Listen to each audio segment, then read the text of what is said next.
Looking to make some healthier habits this holiday season?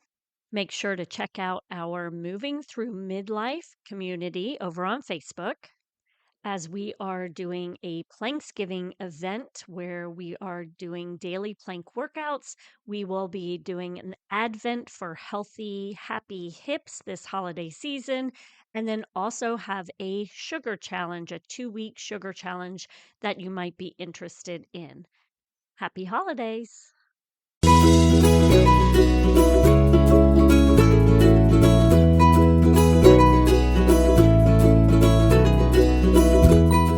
Hi, I'd like to welcome you to Raising Healthy Humans. I am your host, Courtney, a personal trainer and health coach, and the founder of FormFit, a community where I help busy moms move more. As a busy and sometimes overwhelmed mom of 3 myself, I understand that it can be difficult to find ways to live and raise healthy families. It is my goal to help provide you with the information and tactics you need to help raise healthy humans.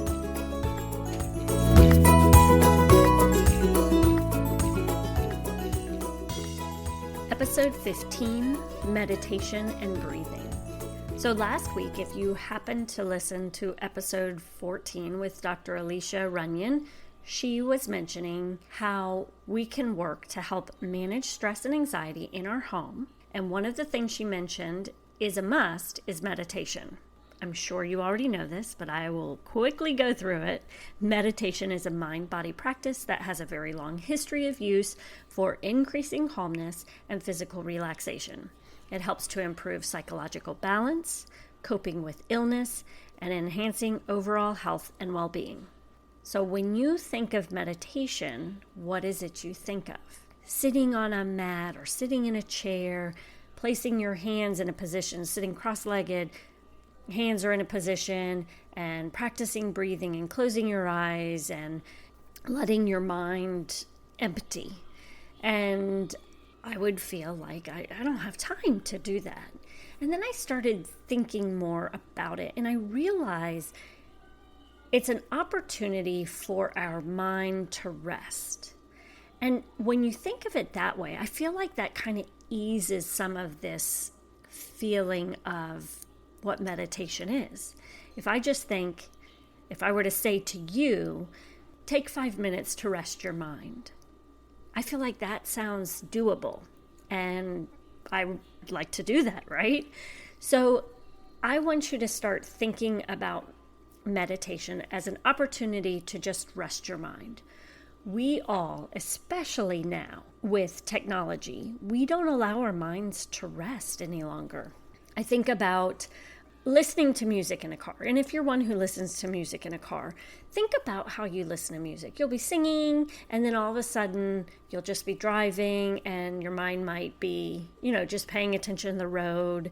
You're not singing any longer. You're just kind of driving. You're just in that state. And I think of that as kind of like a meditation. It's where the mind is able to just focus on driving and nothing else is going on.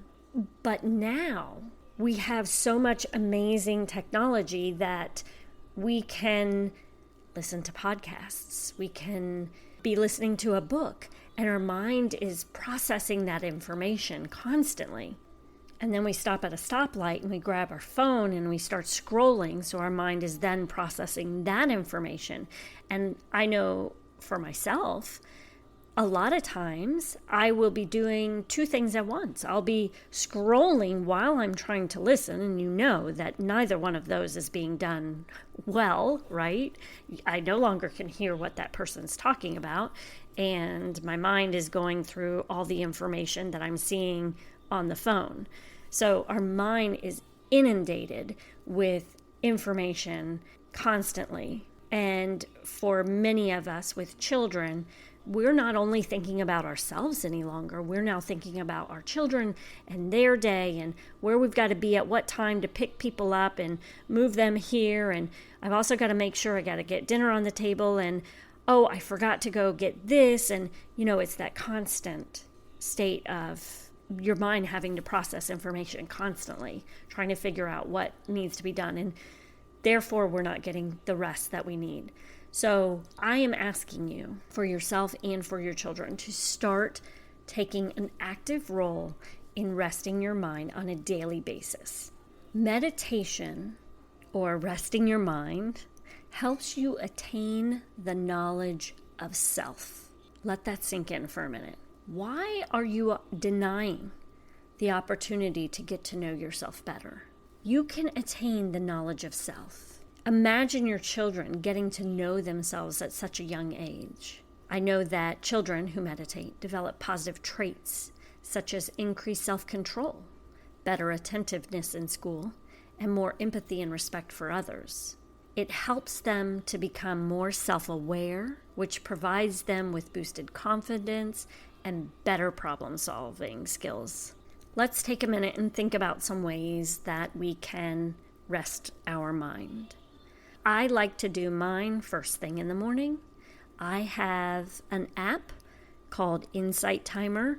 I have the free version, but it provides so many different meditation type programs that you can do. You can go for a 5-minute program.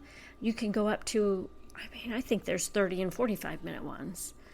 But you just pick the time and you listen to whatever it says. Some of them are just like music in the background where you really just kind of let yourself go. Some of them are guided meditations.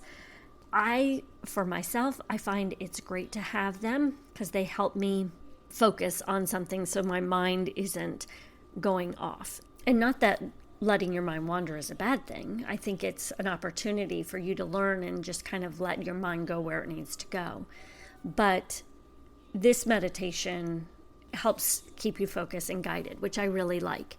I have a friend who she does the meditation in the evening with her son, and you can find meditations, children's meditations. There are some on the Insight Timer, but she mentioned how her son loves Fortnite, and they have a Fortnite meditation. So think about how you can bring this into your children's lives so that it's comfortable for them. Another way that you can meditate, so if you're not going to use an app, how about going outside and just looking at something? So maybe you go outside and you watch the clouds and you tell your children to find different shapes in the cloud. And I feel like that is a moment where if you think about doing that, I know I did that as a child. We'd lay out on a blanket and we would stare up at the clouds and we would see what the clouds would form. And we'd try to find different things.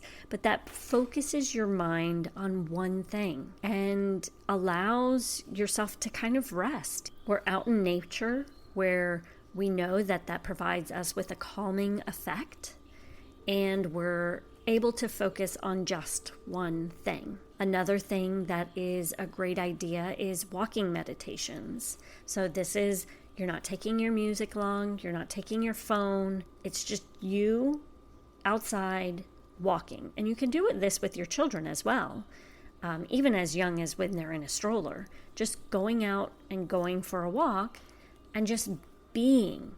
I think so many times we try to fill time, especially with our children, time talking to them and not allowing there to be a lot of silence. If you think about silence, how uncomfortable you start to get in silence. But that's an opportunity to rest the mind. Just allow yourself to get more comfortable with silence. And how long can you take to allow yourself to get comfortable with silence? So another one that is interesting is humming meditation. Now this is going to get a little bit more on what some people might think is the woo-woo side.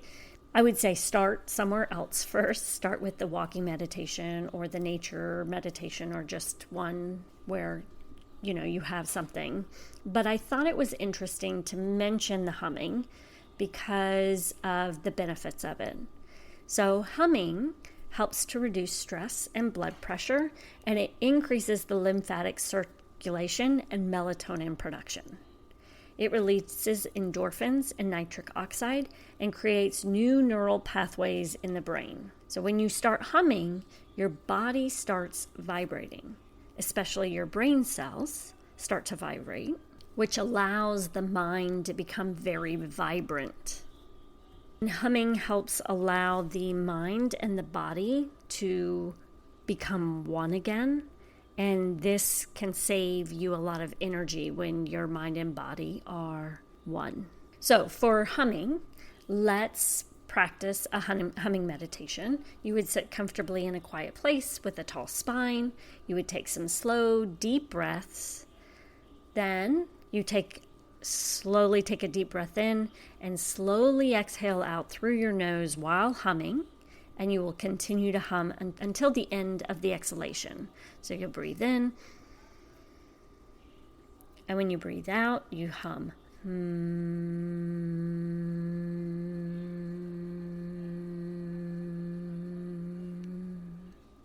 So you can try this a few times and just see how it calms you. Now, they do recommend that after you're finished with this, you don't immediately jump up and get moving again. You take a minute to recenter yourself and then move on with your day. I've been practicing some of this more recently in my car, where as I'm driving down the road, I'll just start, like 2 minutes before I get to where my destination is, and I'll just do that. And it helps me to feel more at peace with myself. That's the only way I can describe it. I just feel more at peace. So I would encourage you to try that.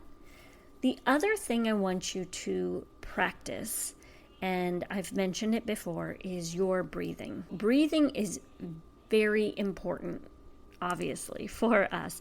We take advantage of it. We don't breathe like we used to due to our posture, due to our positioning, and due to our increased, that constant stress in our body. So many of us have become these shallow breathers. We're not using the full capacity of our lungs to breathe. And this creates a lot of tension and stress in our body. And it doesn't allow our diaphragm and our pelvic floor to work in conjunction with one another anymore. So if you are someone who deals with incontinence, maybe you leak when you jump, I would dare to say that your breathing pattern is off.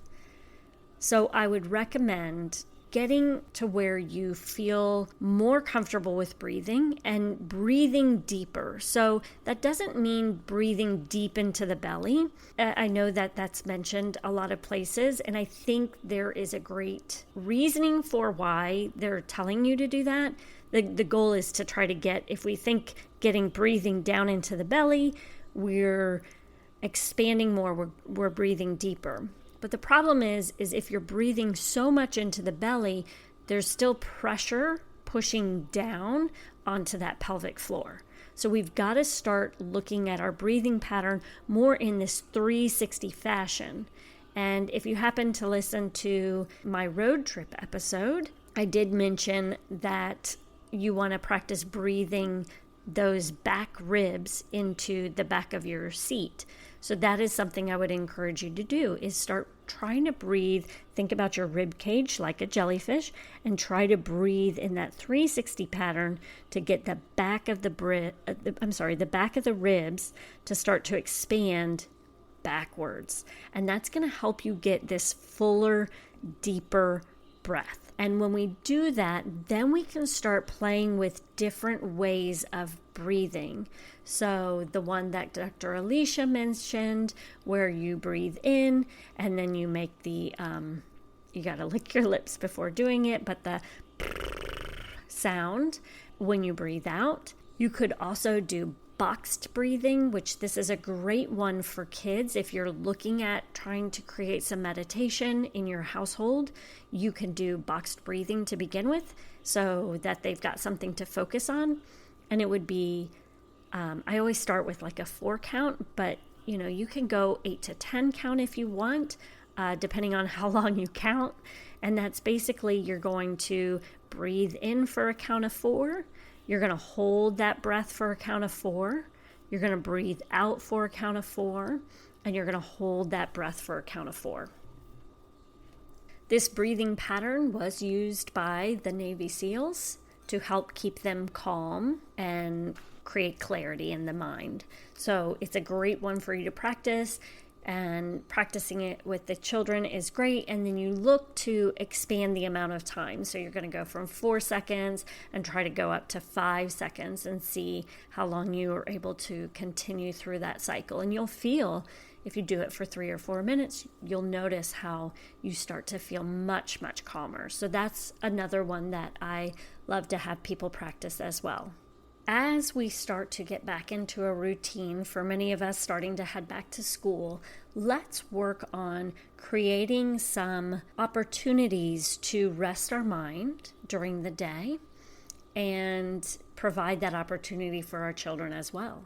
So as soon as maybe they come home from school, have everybody sit down, maybe take 5 to 10 minutes to talk about your day, and then just sit and breathe. Practice a breathing regimen, or, mention how I mentioned the other ones. Go for a quick walk.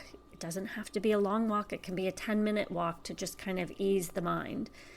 So there are ways that you can do these things in your everyday life. If you walk with your kids home from school, you could do it then. Just be okay with some silence. Be okay with not having something going on in the background all the time, and take a moment to breathe and relax.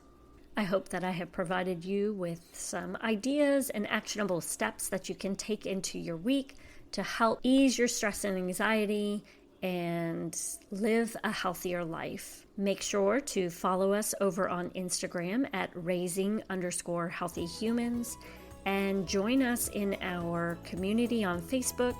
It is Form Fit Mom Community, where you can get healthy tips, ideas, exercises, recipes. We have it all over there. So make sure to join us and have a wonderful, wonderful week.